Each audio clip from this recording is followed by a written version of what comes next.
Missiler bliver brugt hurtigere, end de kan erstattes. Alliancer i Europa begynder at slå revner. Spændingerne i det sydlige Stillehav stiger. Amerika ser magtfuldt ud, men dets rækkevidde er ved at overstige dets kontrol. Det handler ikke om et pludseligt sammenbrud. Det er ikke sådan, det sker. Det er langsommere, mere subtilt. Måned for måned holder tingene op med at hænge sammen. Indtil én beslutning, bare én, får alt andet til at falde fra hinanden. Og der er 6 konflikter, der udløser det. Amerika kalder ikke officielt Taiwan for et land. I stedet har de en lov, der blev lavet tilbage i 1979. En lov, der siger, at Amerika vil bevæbne Taiwan. En lov, der aldrig siger, at Amerika vil kæmpe. Det er strategisk tvetydighed, diplomatisk snak, eller at man ikke siger, hvad man faktisk ville gøre.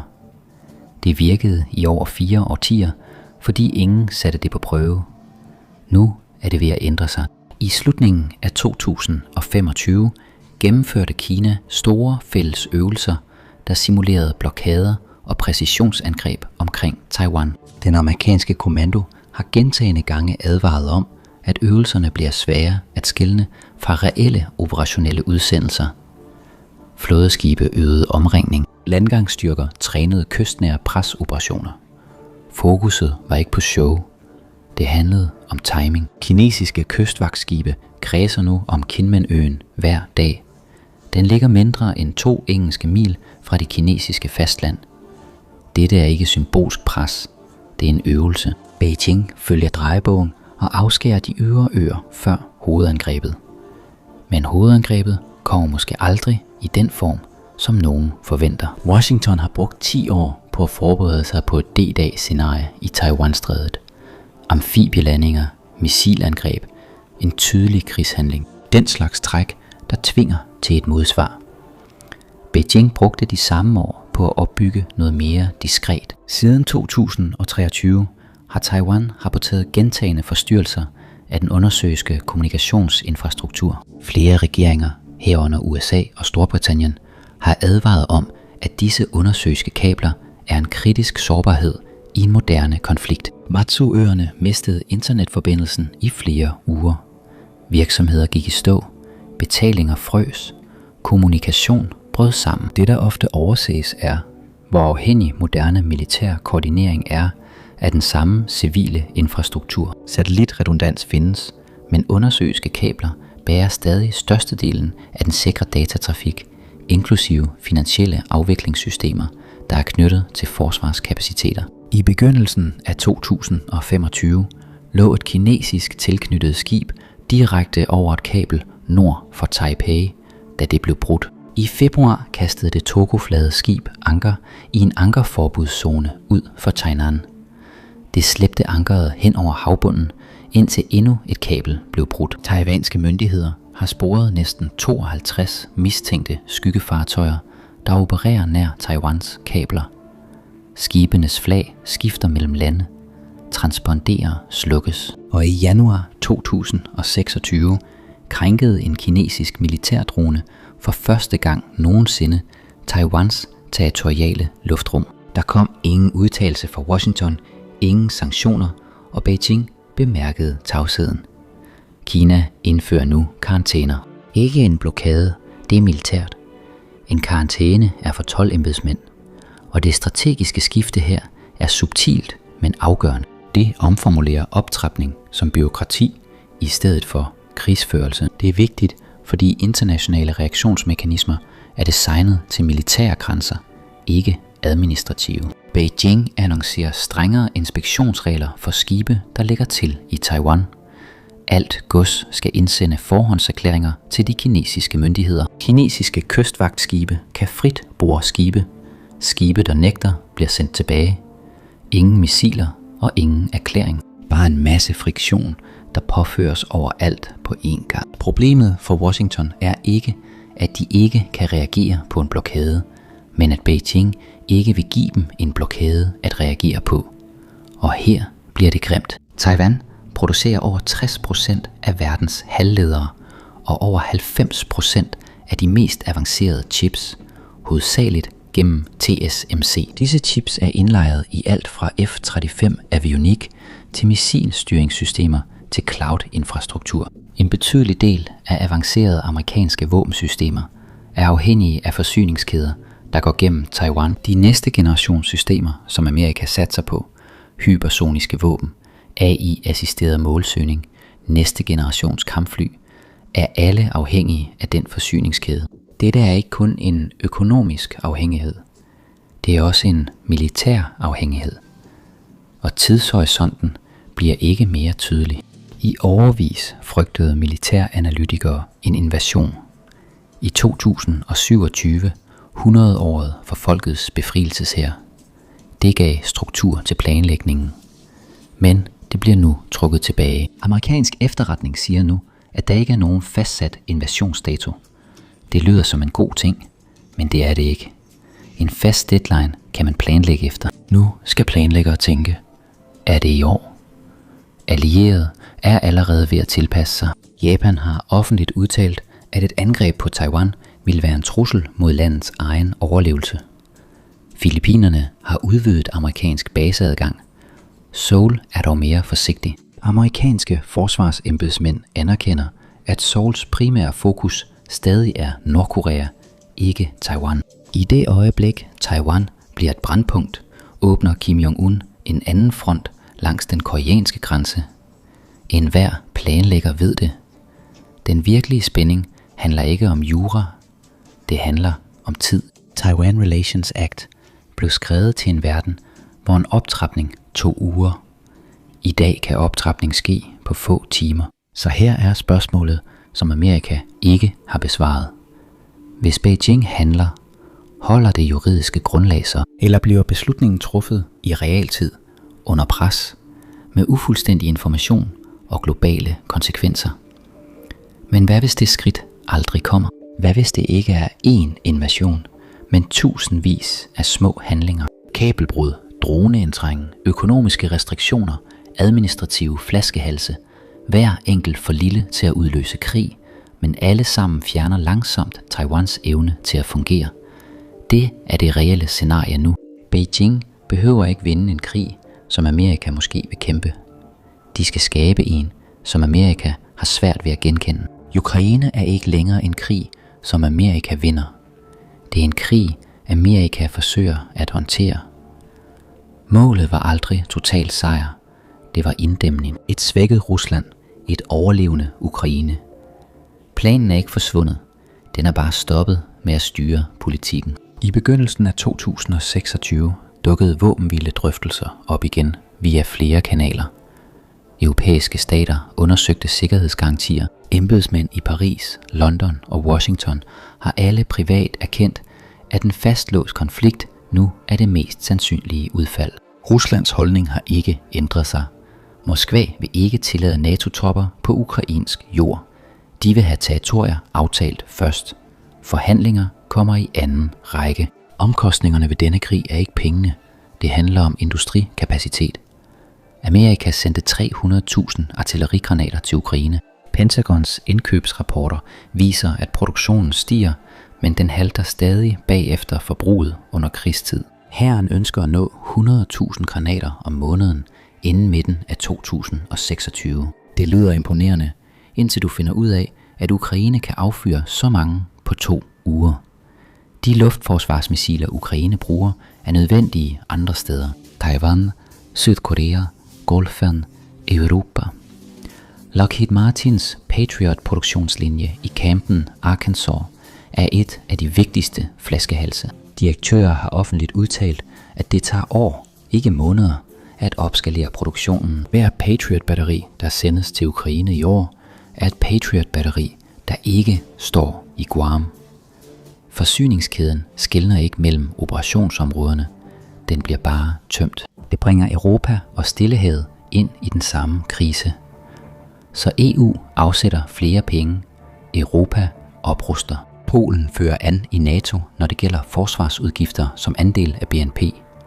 Tyskland har forpligtet sig til hundredvis af milliarder i forsvar og infrastruktur. Storbritannien og Frankrig udvider deres kapaciteter. Det ser godt ud på papiret, men det er kun på papiret.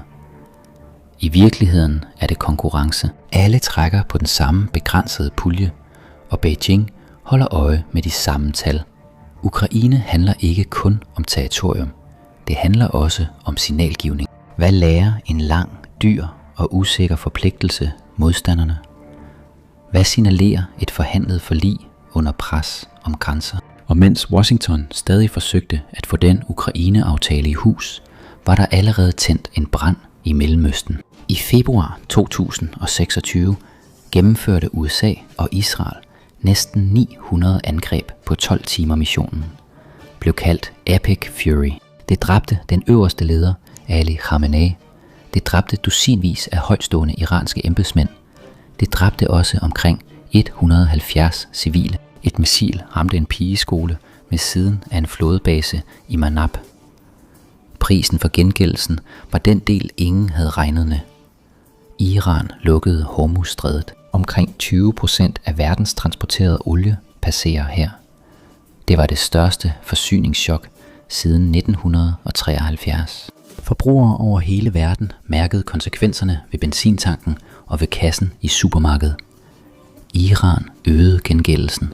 Droner ramte civile mål over hele Golfen, Saudi-Arabien, Bahrain, Katar, og det inviterede proxymilitser tilbage i spillet. Siden 2023 var Houthierne blevet svækket af en intens amerikansk bombekampagne. Deres missilfabrikker blev ramt, deres ledere blev dræbt.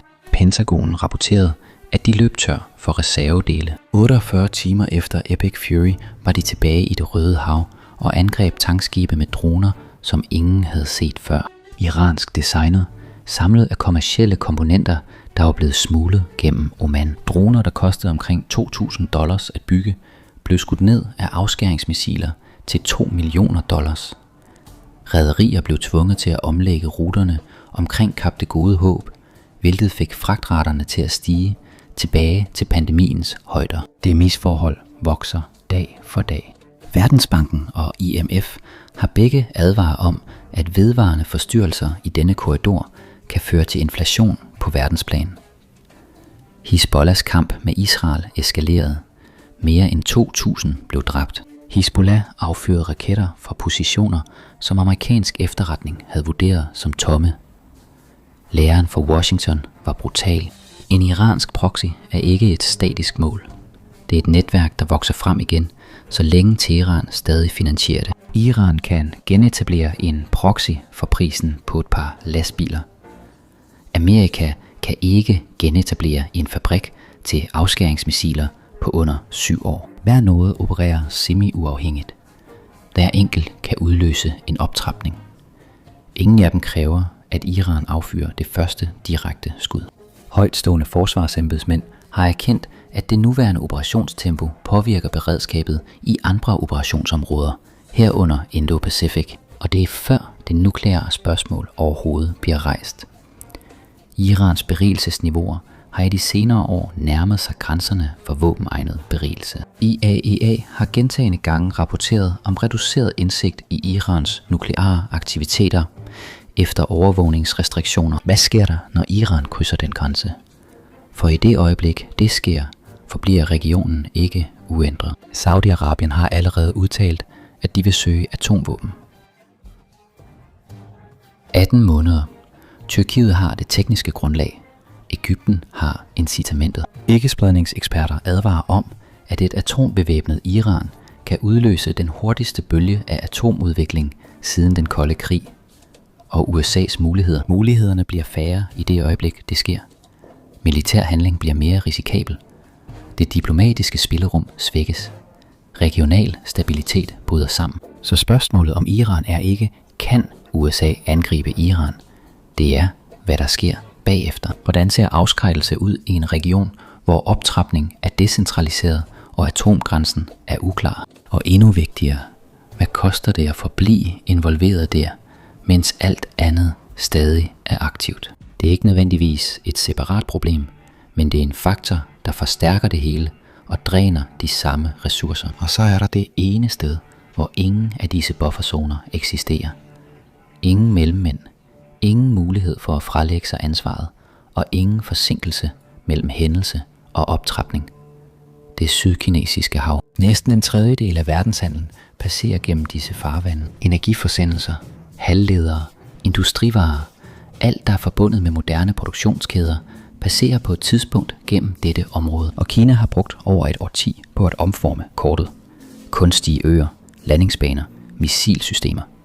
Det handler om at skabe en permanent tilstedeværelse. Nærved ulykkerne hober sig op. I marts 2026 nærmede en kinesisk fregat sig hurtigt et filippinsk fartøj nær Tito-øen. Den filippinske kaptajn måtte dreje for at undgå en kollision. 2 dage tidligere låste en kinesisk korvet sin ildledelsesradar på en filippinsk fregat. I januar afspærrede Beijing Scarborough Shoal og gjorde krav på ejerskab af det, som international lov betegner som filippinske farvande. Sammenstødene bliver hyppigere, og de kan være voldelige. I august 2025 forsøgte et kinesisk flådeskib og en kinesisk kystvagtskutter at påsejle et filippinsk fartøj.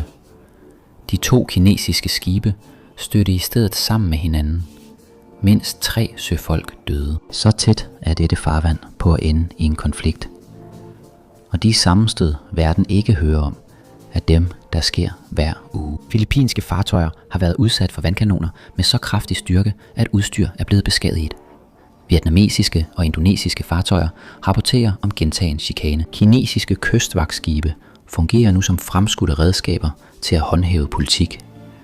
Beijing behøver ikke at vinde et søslag. Det skal gøre det at fiske, bore, patruljere og handle i dine egne farvande til noget, du skal bede om tilladelse til. Hver uge det lykkes, flytter linjen på kortet sig. Kontrol kommer ikke fra én konfrontation, men fra at ændre betragtes som normal adfærd over tid. CSIS' Asia Maritime Transparency Initiative har kørt flere krigsspil om Taiwan og regional konfliktspredning. Scenarierne ændrer sig, men slutningen gør ikke. I næsten hvert eneste spil bruger Amerika hele sit lager af langrækkende antiskibsmissiler op i den første uge. CSIS-holdet opfandt et udtryk for det, der sker derefter. Tomme beholdere. Der er ikke flere missiler at affyre mod kinesiske skibe, før fabrikken har indhentet produktionen. I blokadeversionen af spillet falder Taiwans elektricitet til 35% af det normale inden for 20 uger. Over 100 handelsskibe, der blev sendt for at genforsyne øen, bliver sænket. I invasionsversionen bliver 90% af de allieredes fly ødelagt, før de overhovedet når at lette. Dette er ikke de værste scenarier. Dette er de gennemsnitlige udfald. Sejrene. Så spørgsmålet her handler ikke kun om optrapning, men også om bæredygtighed. En filippinsk sømand bliver dræbt af et kinesisk skud. Hvad sender Washington egentlig? Hvorfra og til hvilken pris? Kina behøver ikke at tvinge det valg. Det skal bare gøre det uundgåeligt. Og dette er stadig fronten, hvor skyderiet forventes at ske til søs. Den næste bringer kampen hjem. Seoul ligger i et af de mest sammenpressede strategiske miljøer på jorden.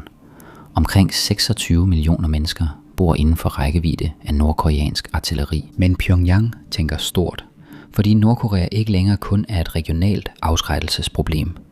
Ukraine ændrede alt. Nordkorea har uddybet samarbejdet med Rusland på måder, der direkte fremskynder dets våbenprogram. Amerikanske og sydkoreanske efterretningsvurderinger har gentagne gange bekræftet overførsler af artilleri, missilsystemer og teknisk bistand mellem Rusland og Nordkorea. Tusindvis af nordkoreanske soldater blev sendt for at kæmpe i Kursk. Omkring 1000 af dem er blevet dræbt. Til gengæld fik Nordkorea det, de faktisk ønskede: satellitteknologi, adgang til russisk viden om luftforsvar. Men de har nu noget, der er mere værd end penge. Kamperfaring. Nordkoreanske soldater har tilegnet sig vigtige færdigheder. Dronekrigsførelse, elektronisk krigsførelse, koordineret ild, færdigheder som 20 års øvelser ved DMZ aldrig har lært dem. Kims hær er ikke længere en vagtstyrke. Det er en styrke med kampveteraner og russiske instruktører. Udstyret bliver også bedre. Missilsystemer, der tidligere tog år at teste, kan nu forfines gennem ekstern feedback. Fastbrændstofsystemer er det afgørende skift. I modsætning til flydende brændstofmissiler kan fastbrændstofraketter affyres hurtigt med minimal forberedelsestid. Det reducerer advarselstiden for modstandere fra timer til minutter. De seneste nordkoreanske tests af fastbrændstofmotorer tyder på fortsatte fremskridt mod hurtigere interkontinentale opsættelsessystemer. Og rækkevidde er ikke længere et problem. Pyongyang har en 5-årsplan for et nuklear triade. Blandt dem er den første atomdrevne ubåd. Den er allerede under opførelse. Alene på grund af rækkevidden gør den nyeste Hwasong 20 hele det amerikanske fastland til et mål. Det handler ikke om sandsynligheden for brug. Det handler om sikkerheden for kapabilitet. Og kapabilitet ændrer afskrækkelsen, uanset om den bruges eller ej. Den digitale dimension er lige så vigtig. Nordkorea har ikke længere brug for et banksystem. I februar 2025 gennemførte en nordkoreansk hackergruppe kaldet Lazarus-gruppen det største kryptotyveri, der nogensinde er registreret. De tømte $1,5 milliarder fra Bybit-børsen på en enkelt eftermiddag. Pengene blev hvidvasket gennem mixere og stråmands-wallets. FN's overvågningsorganer anslår, at Nordkorea har stjålet over $6 milliarder i kryptovaluta siden 2017. Det er ikke småpenge. Det er et nationalt våbenprograms budget, der er betalt fuldstændig uden for dollarsystemet, uden om alle de sanktionsværktøjer, Washington har. Det er afgørende, fordi det omgår de traditionelle presmidler og finansierer det næste missil. Det er derfor, at det at stramme grebet om Pyongyang holdt op med at være en reel politik omkring 2022. Det virkelige værste scenarie i de næste 24 måneder er ikke en affyring. Det er et show. En normal ICBM-test, der lander i havet nær Hawaii. Kan tilliden forblive stabil under reel langtrækkende kapacitet? Seoul gør det allerede offentligt. Meningsmålinger viser, at omkring 70% af sydkoreanerne støtter deres egne atomvåben. Tokyo genbehandler plutonium. Systemet uden atomvåben bryder sammen 2 steder på én gang. Og mens Vesten stiger på de mest larmende fronter, river den mest stille front gulvet væk under hvert eneste våben i arsenalet. Afrika, og mere specifikt Afrikas metaller. Hver eneste elbil, hver F-35, hver drone, det hele kører på metaller, der kommer fra miner, som Amerika ikke længere har reel adgang til. Afrika har i dag 1,4 milliarder mennesker og forventes at nå 2,5 milliarder i 2050. Det er et kontinent, der bliver trukket ind i et kinesisk ledet økonomisk system. Imens tror Washington stadig, at hjælpeprogrammer og statsbesøg udgør en plan. Mellem 2022 og 2024 smed Mali de franske tropper ud. Burkina Faso gjorde det samme. Amerika drev en dronebase til flere millioner dollar i Agadez, Niger. Det var det vigtigste sted for bekæmpelse af terror i Sahel. For pokker, de blev smidt ud i 2024. 3 vestlige udsmidelser på 3 år. Mens Vesten har forladt området, er Moskva gået ind. Wagner trak sig officielt ud af Mali i midten af 2025 efter Tinsaverten-bagholdet næsten et år tidligere. Deres største tab på kontinentet. Men Wagner forlod ikke rigtig området. De ændrede blot navn. Afrikakorpset er nu under direkte kontrol af det russiske forsvarsministerium. De samme folk, de samme feltchefer og et nyt emblem. Det opererer i Mali, den centralafrikanske republik, Libyen, Burkina Faso, Niger og Sudan. Journalister, der gravede i sagen, fandt 6 hemmelige fængsler drevet af Wagner på tværs af Mali. 100 af civile blev tilbageholdt og tortureret. Nogen forsvandt. Kinas strategi er mere diskret og langsigtet.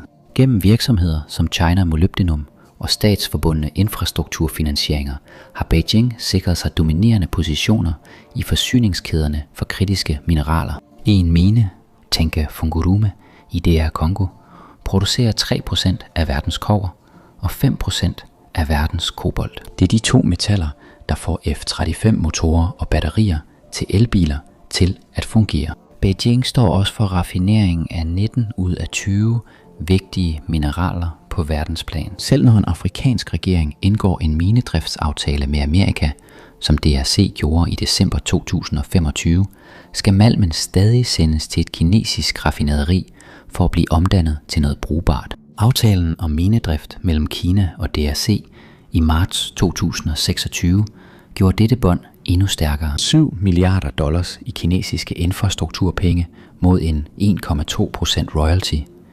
Ingen vestlige tilbud kom i nærheden af det. I januar 2025 gennemførte Kina en fælles flådeøvelse med Rusland, Iran og Sydafrika ud for Kap Det Gode Håb. Med det Røde Hav lukket af Houtherne og Iran-krigen er Kap det eneste reelle rute mellem Asien og Europa. Og Kina har lige gennemført øvelser om, hvem der kontrollerer det. Imens er USA's engagement blevet mindre. AFRICOM eksisterer stadig som en kommandostruktur under Pentagon, men dets operationelle tilstedeværelse er blevet reduceret i flere regioner efter lukning af baser og tilbagetrækninger i Sahel. National Security Strategy for 2026 siger, at Amerika bør, citat, forblive på vagt over for genopblussende terroraktivitet i Afrika. Al-Qaidas og Islamisk Stats Sahel-afdelinger vokser hurtigere end nogen andre jihadistgrupper på jorden. Det er sådan en region i tilbagegang ser ud.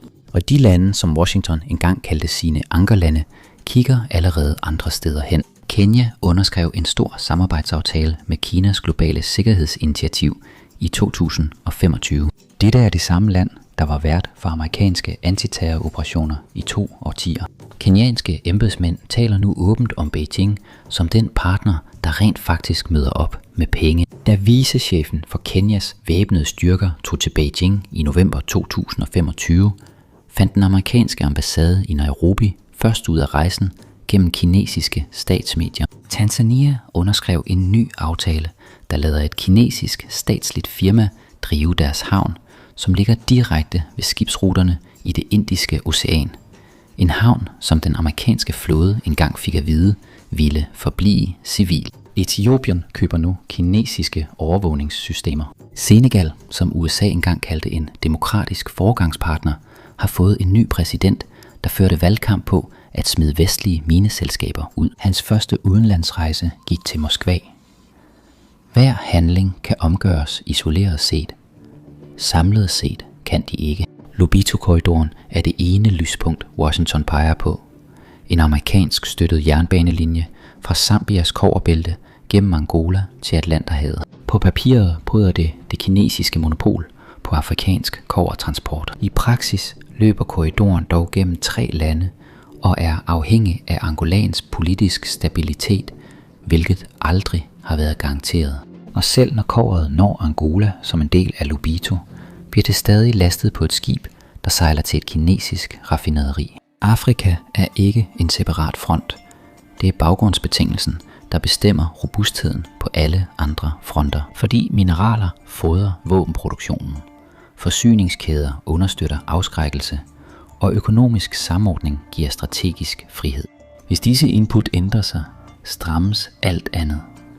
Så når alle 6 fronter sættes sammen, er mønstret ikke en tilfældighed. Det ser presset stige. Men Amerika har allieret. Det har pengene. Et forsvarsbudget på 900 milliarder dollars, som er større end de næste 10 militærstyrker til sammen. Det Amerika mangler er styrke. Den virkelige kamp i 2026 udspiller sig ikke på én front. Den ligger i kløften mellem forpligtelser og kapacitet, mellem løfter og produktion, mellem tilstedeværelse og tilgængelighed. Kina behøver ikke, at Taiwan falder i år. Rusland behøver ikke, at Ukraine kollapser. Iran behøver ikke et gennembrud i morgen. Nordkorea behøver ikke at affyre noget. Og Afrika behøver ikke at erklære tilhørsforhold. De har kun brug for tid, og tid afslører begrænsninger. Enhver planlægger i Washington forstår allerede dette bag lukkede døre. Antagelsen, der ligger til grund for enhver plan, er den samme. At andre kriser forbliver kolde, mens deres egen er aktiv. 5 antagelser stablet oven på hinanden. Hver enkelt er rimelig i sig selv.